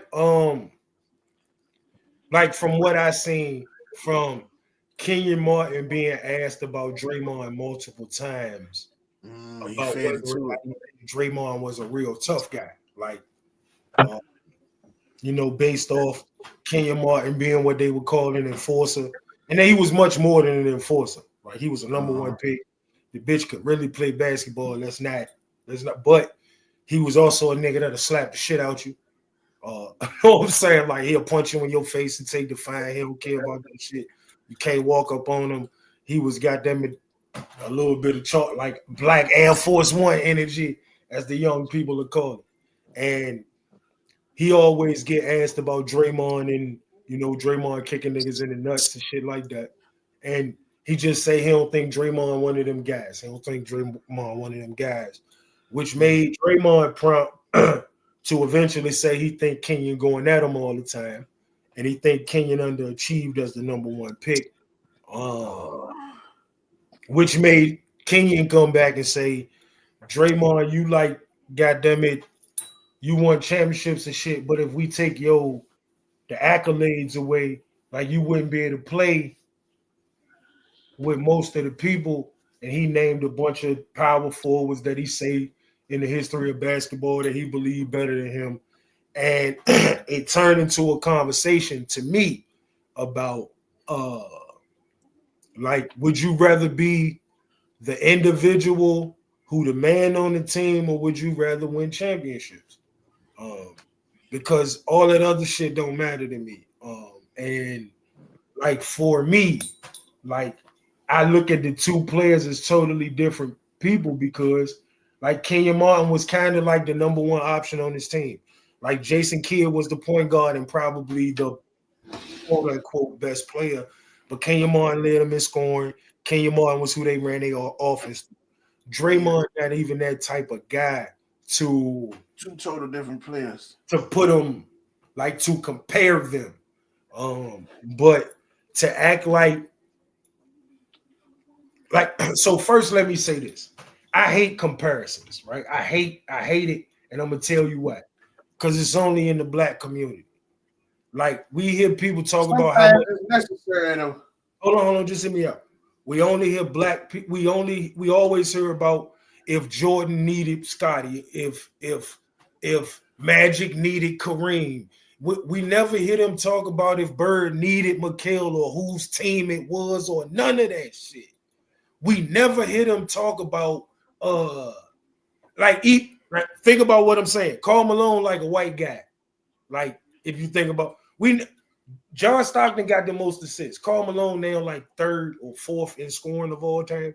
We don't never say, well, he ain't him because of me, and he was only him because don't nobody do that goofy ass shit with niggas. Well, let me say this: you talking about motherfuckers that need to get erased? You shouldn't have brought Karl Malone up with the 13-year-old. Fuck that nigga. You heard me call him a white man. What the fuck? Fuck that nigga. Yeah, but go ahead. I just thought about it. Yeah, hell yeah. Fuck that nigga. But you see what I'm like? Shorty was like 12 or 13. White people don't get caught up in that goofy ass shit.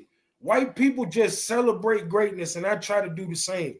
And Kenyon was very, very, very good, close to great at what he did, and Draymond great at what he do.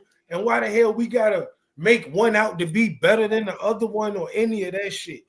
For Kenyon to create this narrative, like I personally believe, like greatness would have been great in whatever era that it was brought up in.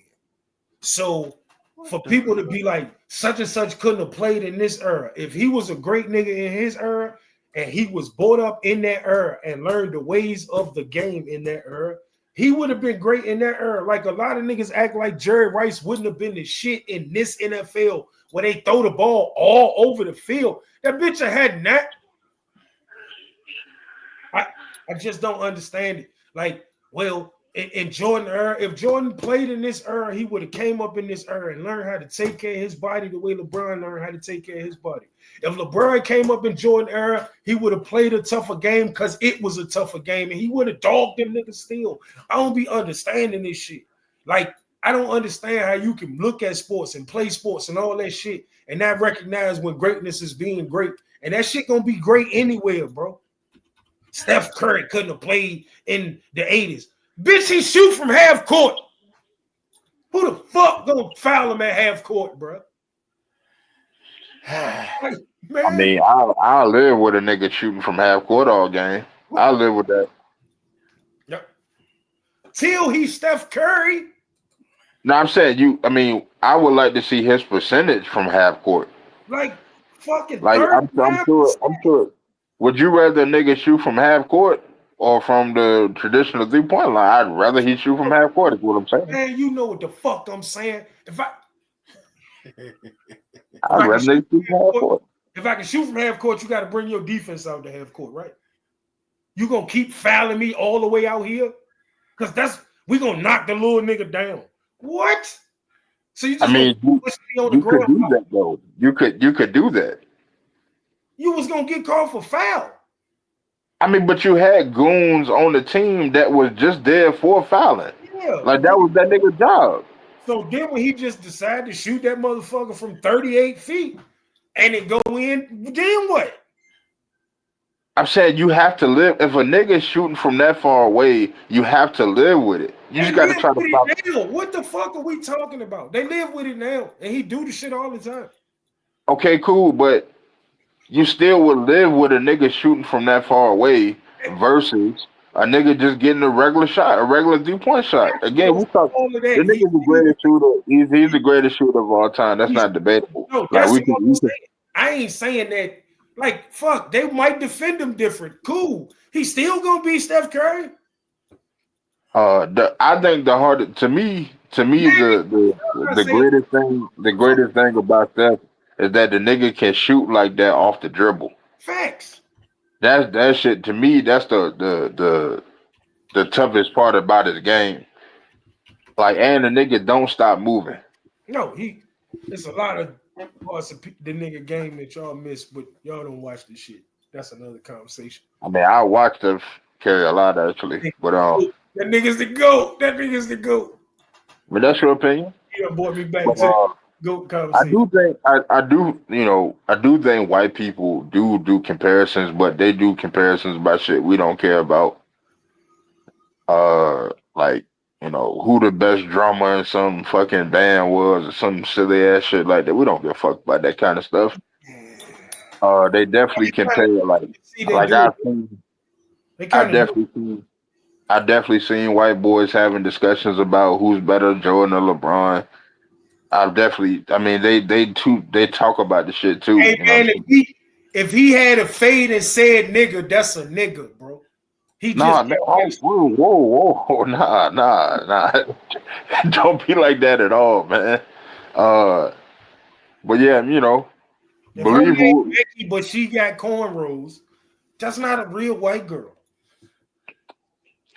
um, man, I just think, man, whoever you feel like is the GOAT, that's your GOAT. Nah, I don't even Um, do GOAT conversation for real. I just like stirring the fucking pot. But I can make an argument for that shit. And I think everybody in the GOAT conversation, there's an argument for that can be made. And as long as you can make an argument for a nigga as the GOAT, I don't see how you can convince that motherfucker that he not the GOAT. Yeah, you gotta have some type of logic reason though. It gotta be some type of logic other No, than but again, just like a player. but it's only like I only think it's like maybe 7 people who could really have a legitimate argument on why I think he could be or he think he could be the GOAT. A lot of them niggas just It depends on what sport we talking about. I'm only talking basketball right now. Oh, okay, yeah. Football, I think football, that shit can open up because you got positions. You know what I'm saying? like so for me, I think if we just did the greatest football player ever, I probably would go with fucking Jerry Rice. But I just think like because his numbers is the most unattainable to me. Like I don't think nobody can ever catch that shit. Like none of that shit. That's hard. It's hard to pick one. I can't argue that. I mean, like you say, it's about 5 or 6 names you can throw in there. Once again, y'all say he smoked crack. You can't argue motherfucker throw LT in there. You can't argue motherfucker throw Dion. Even though he was short-lived, you can't argue motherfucker throw Bo Jackson. I mean, you probably could say if you say Bo Jackson, you probably could say like one of the greatest athletes, but I don't think you could say you can't call that nigga the GOAT. Like that nigga, like as far as athletes, that I mean to be able to do what he was doing, multiple sports, like that nigga was a problem. I think for me, I just say this before you finish this. And when we talk about DBs, it's 2 dudes that constantly get disrespected that I think should be talked in this conversation that never get brought up. One is Daryl Green, and did it at a high level for like 20-some years, seemed like. And then to me, he was on the side team, but Ananias Williams was a dog, bro.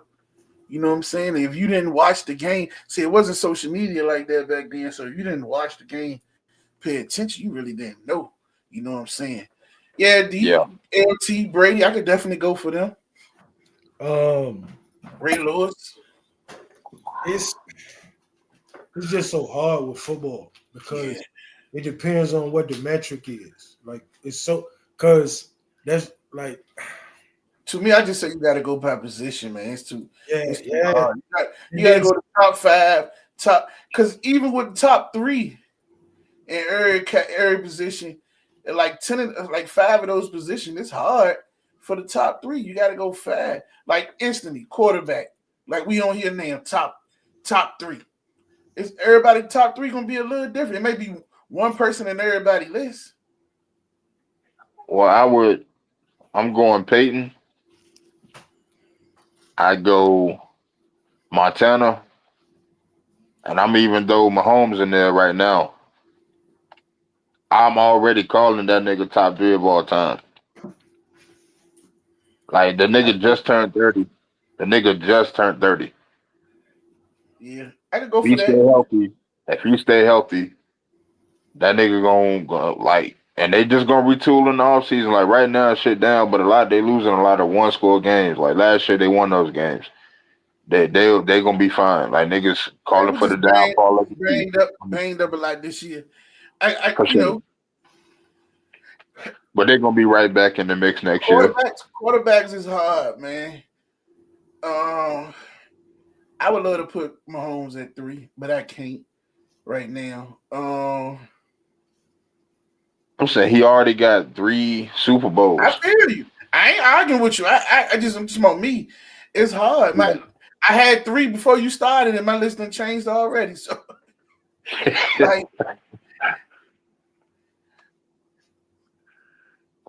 Joe.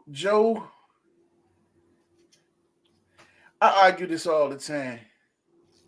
I don't know. They close. I don't know if they both make it or not. I'm putting Brady over Manning. And I don't know if I'm going maybe Joe and John, probably my other top 2. You know what I'm saying? Yeah. Joe Montana and John Elway. Now hold on, man. You sleep on John. John was a bad boy. I'm not saying he won't. I've never heard somebody put John other than like people on like you know, Talking to a Colorado. football guy. And remind you now, I'm a Kansas City Chiefs fan, and Denver was our rivals. But I'm gonna get credit when this dude. That's a bad boy, man. That's a bad boy, man. Shit. You got it's another dude, like, you know, just think about the years they ride Warren Moon, what he would have done them couple of years in the league. You know what I'm saying? Yeah. It's a lot of dudes, man. Like you say, you name of course you name Speaking of Denver, man, I always thought Jake Plummer was underrated. Marino, who? Jake Plummer. I always thought he was Brady. You say Brady, Marino, and Montana. Jake Plummer, man. I'm not calling him the good at all. I say he was underrated. I felt like he wasn't as bad as niggas made him out to be. He wasn't. He wasn't. He was a. I don't when he got to Denver, him. he played. When you under Shanahan in Denver, he played. I mean, but a lot of quarterbacks play better with them niggas. Play callers for sure. He was a service. He was a decent quarterback. Let me say that. He was decent. He wasn't trash. Had a more scapegoat than people gave him. Yeah, you got Marino. You got to add him in the Clay equation. From a number perspective, yeah. But I go Peyton. Like, and me and Mike talked about this not too long ago. But like, as far as like the standard of quarterbacking, like from a technical aspect, like footwork, throwing motion, all that stuff, like controlling the game, I gotta go with P.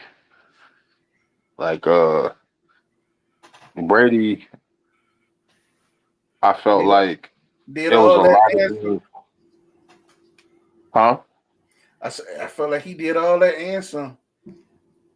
Well, I mean, Brady threw a pretty. They both threw catchable balls. Brady threw a way pretty tighter spur. Peyton Manning threw a lot of ducks. They were just catchable. I think that. So what? I'm just Brady? telling you why he above Brady. Brady above him to me. Yeah, ain't nothing wrong with that. I think like he wasn't a bad boy though. I just think the issue I think with Peyton, like Tom Brady. So whenever you got a team that's like a really they're strong defensively and they got like a halfway decent offense, those teams are typically gonna win those games when you're going against a high powered offensive team and their defense is ass. And I think that's what kept running. One way or the other. You can also say shit. Tom Brady, even though you say in the defensive aspect, Peyton Manning played with goddamn Marvin Harrison, Reggie Wayne, Edwin James. I'm saying that's what I'm saying. Scott, all that shit. Like, you know what I'm saying? Jeff Saturday. Yeah. I'm saying so offensively wise, he was stacked. That's what I'm saying. I'm saying that, like, go look through the history of that shit. Like, the Raiders coming into that game against the Buccaneers. The Raiders had like what was that 2002 The Buccaneers or the Patriots? Super Bowl, the Super Bowl when the Raiders played the Buccaneers. What type of offense did the Raiders run? The Raiders, I'm saying the Raiders. Statistically, the Raiders had a really good What type offense. of hold on. What type of offense did the Raiders run? You talking about like West Coast? Yep. Right. What's the kryptonite to the West Coast offense? I mean, cover two. And that's what Tampa Bay ran with Tony Dungy. They played right into their hand. Like it was I feel, hold on. I'm just saying. With Kerry Collins, that Giants team that year, I think they were like top 6 offensively. They ran against the Ravens. What happened? All I'm saying is the Ravens did that to everybody in football, though. We can go down the list. That's arguably the best defense in football history. You talking about, right? All right, the Seahawks, when the Seahawks beat the Broncos had 55. Peyton had 55 touchdowns that year. Mm-hmm. Well, this has been happening through the history of the game. Whenever a top defense with a offense that can score a little bit, if you play against a team that they're not that good defensively, the games have been terrible.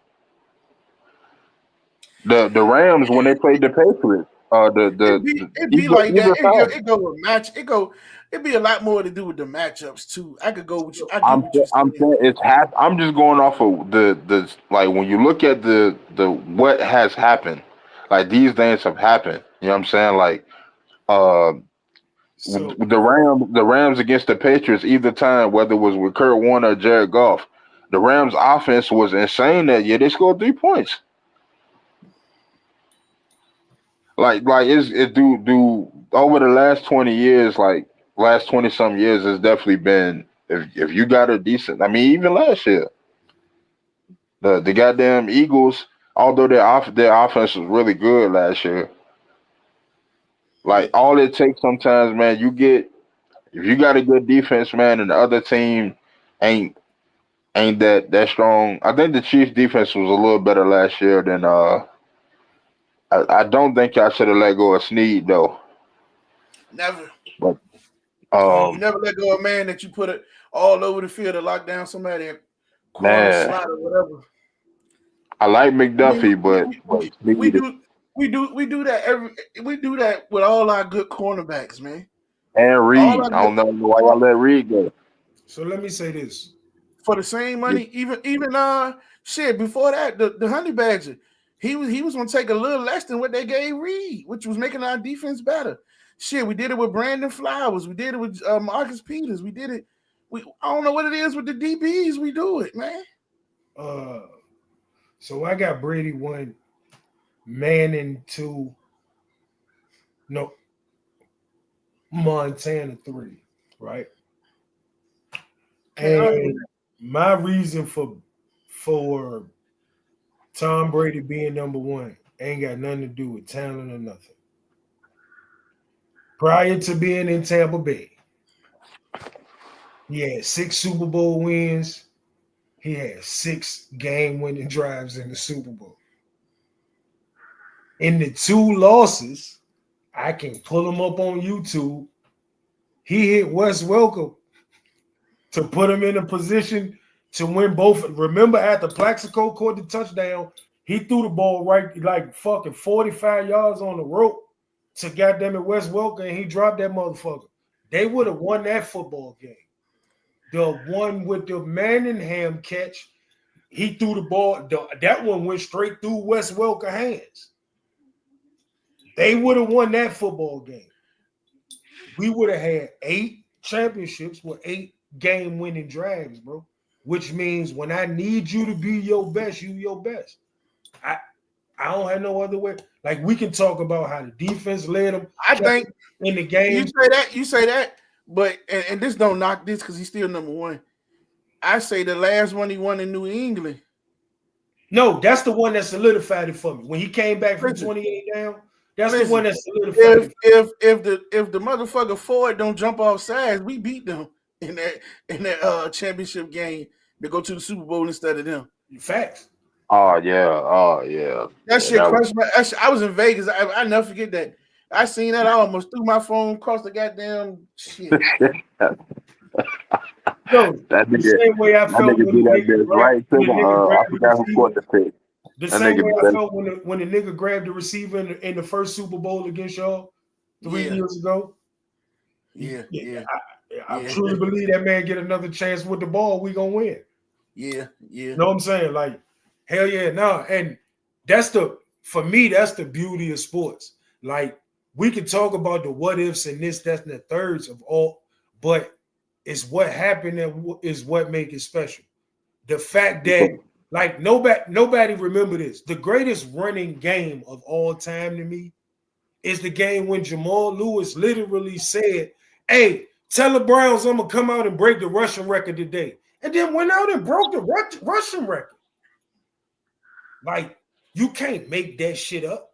Know what I'm saying? Like, that's crazy to me. Like, the stories, the shit that happened in the moment, the Matt Hasselbeck's going, "We want the ball first, we gonna score," then throwing a pick six on the first play. Know what I'm saying?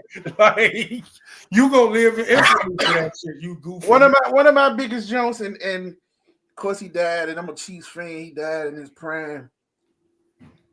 Was when we shut down. We did it several games, but the game against the Seahawks, when we shut him down in the third quarter, and the man was dominating and had 7 sacks. You don't shut that down, man. No, there's another time in sports history where I felt like that. It's only been 2 times in sports history I felt like that. When Derek Thomas did that against Seattle, and I probably was like fucking 13 going, "We're not playing no more. Why you not playing?" And if you remember the game when Melo had 70 something or 63 in the Garden, they shut that nigga down with like 4 minutes left in the third quarter. He could have got 100. He was on fire. Like, you got NBA players in the middle of the game tweeting to the coach, like, "Put that nigga back in the game."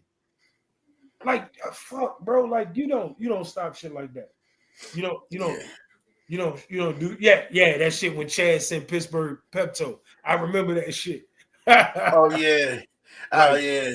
It's the stories, man. Like Bird walking into the 3-point contest and saying who gonna finish second, and then going out and winning that motherfucker. Like come on, bro.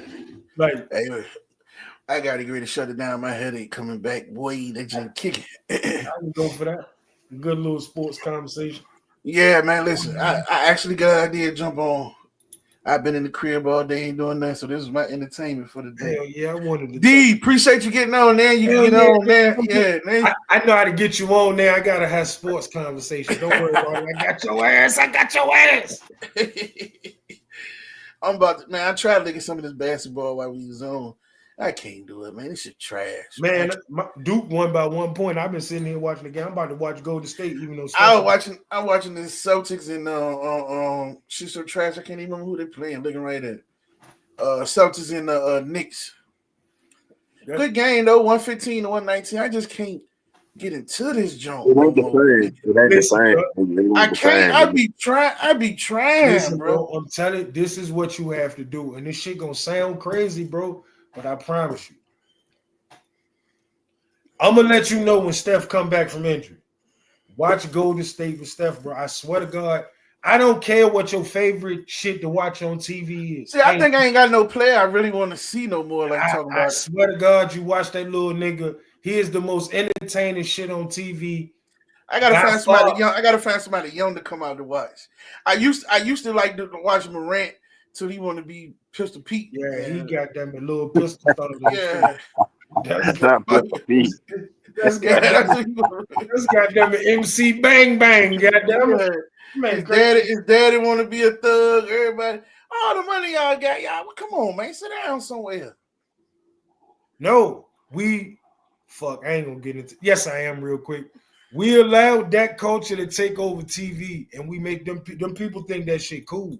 They think that's what the version of being a cool guy is now. Like we let Jay-Z lie and say 30 is the new 20. So people like his daddy, he 40, but he really like just realizing that he a grown man. Listen, He, like and, he Styles saw, P said, and he saw a meal ticket in his son, so he was scared that his son wasn't gonna fuck with him. So he wanted to be more his nigga than his daddy. That Styles said, y'all want to know what's gangster? Showing me them dudes that grew up in the hood, that got no charges, never sold dope, and did all that. That's gangster. That's Well, see, one of the things I think that's fucked up is we say anything gangster these days. Man, what's gangster to me is going and taking care of my goddamn kids. That's not gangster. You know what gangster is by definition? Like, stop trying to change it to sound like some cool shit. No, gangster is on the bad side, bro. You don't want to be that shit, bro. Stop trying to affiliate yourself with some shit. Yeah, we got the street culture in general. We got to learn. Yeah, the street culture is for the streets. You're not the streets. You're not a street guy. You're not a.